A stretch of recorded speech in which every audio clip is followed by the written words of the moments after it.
Sabe, quando a gente pensa em ciência, geralmente vem à cabeça aquela imagem clássica, né? Observar, criar uma hipótese, testar, repetir. Parece tudo muito direto. Mas por baixo dessa superfície tem um motor oculto, um universo de perguntas filosóficas que são fascinantes. E é sobre isso que a gente vai conversar aqui. O que realmente move o conhecimento científico, indo muito além daquele método que a gente aprendeu na escola. Para começar, vamos direto para a pergunta mais fundamental de todas. E para começar, vamos lá com uma pergunta que, olha, parece até boba de tão óbvia. O que é uma explicação científica? A gente usa essa expressão o tempo todo, mas definir o que ela realmente significa é um dos debates mais profundos e, acredite, mais complicados em toda a filosofia da ciência. Uma das respostas mais famosas para essa pergunta é o tal do modelo da lei de cobertura. A ideia é bem intuitiva. Explicar alguma coisa é mostrar que, dadas as leis da natureza, aquilo tinha que acontecer. Pensa só, por que apareceu um arco-íris? A explicação é que a gente tem as leis da refração da luz e, claro, as condições perfeitas, gotinhas de chuva no ar e o sol batendo num ângulo específico. Até aí tudo certo, né? Parece perfeito. Pois é, só que não é tão simples assim. Pensa nesse exemplo clássico do mastro. Usando as leis da física, a gente pode usar a altura do mastro para prever, para calcular, o comprimento da sombra dele. Isso soa como uma explicação perfeita, super válida. O problema é que a matemática funciona para os dois lados. A gente também pode usar o comprimento da sombra para calcular a altura do mastro. E isso simplesmente não parece uma explicação.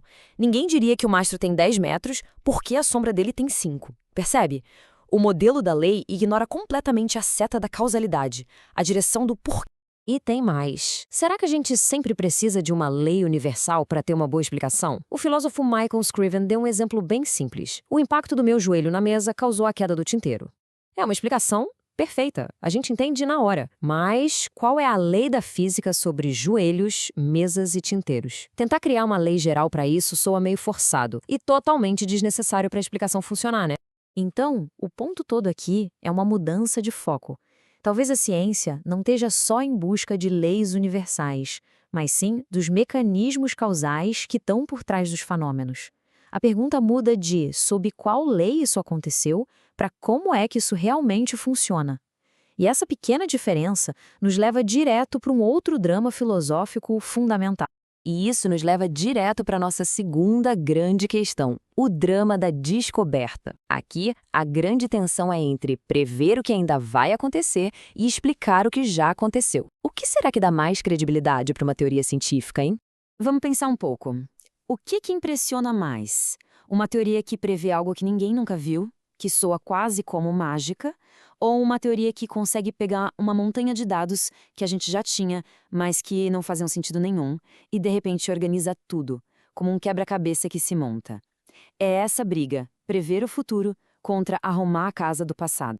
E olha, não existe um exemplo melhor na história para a gente entender essa briga do que o famoso teste da teoria de Einstein. Lá em 1915, ele fez uma previsão super ousada com um número exato para o desvio da luz das estrelas perto do Sol. Era grande chance de provar que aquela teoria radical dele estava no caminho certo. Aí, em 1919, várias expedições foram para lugares estratégicos, incluindo Sobral aqui no Brasil, para testar essa previsão durante um eclipse solar. A história que a gente costuma ouvir é a de um triunfo, né? Mas a realidade foi bem mais bagunçada. Na prática, existiam 3 conjuntos de dados. 2 deles batiam com a previsão de Einstein, mas um, justamente do telescópio principal lá em Sobral, parecia mostrar que a teoria estava errada. No fim das contas, os cientistas decidiram descartar esses dados, com a justificativa de que um espelho tinha sido danificado pelo calor do Sol. E é aqui que o debate pega fogo. Essa decisão de simplesmente jogar fora os dados que não se encaixam é o que os filósofos chamam de um ajuste ad hoc, basicamente uma gambiarra feita só para salvar a teoria. Isso levanta uma suspeita na hora.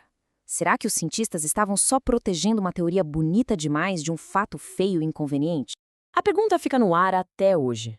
Foi um julgamento científico legítimo, baseado num problema real com o equipamento, ou foi só um jeitinho conveniente para garantir a confirmação de uma teoria que era revolucionária?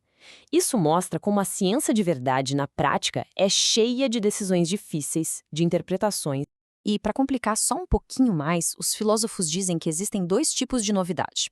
O primeiro é o temporal. O caso do Einstein. Prevê algo que ninguém sabia que existia.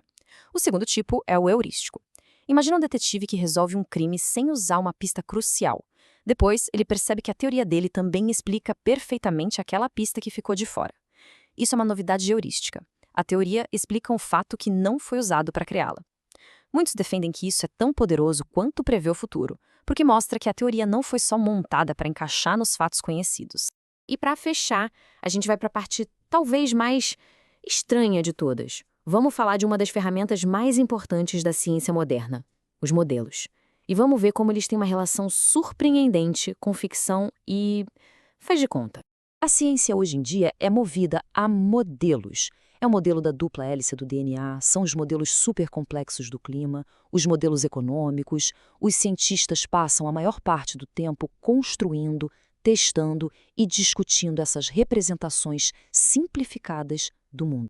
E aqui entra o paradoxo. Nenhum desses modelos é uma cópia perfeita da realidade. Pelo contrário, eles são idealizados, ignoram um monte de detalhes e, se a gente for levar ao pé da letra, eles são falsos. O modelo do sistema solar que a gente usa não tem todos os asteroides.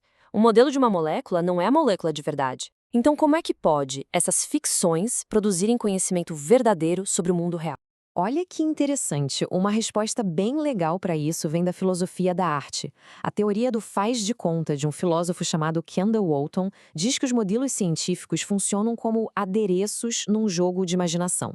Pensa em crianças brincando. Um cabo de vassoura vira um cavalo. O cabo de vassoura é o adereço. E a regra do jogo, que é este objeto representa um cavalo, é o que ele chama de princípio de geração.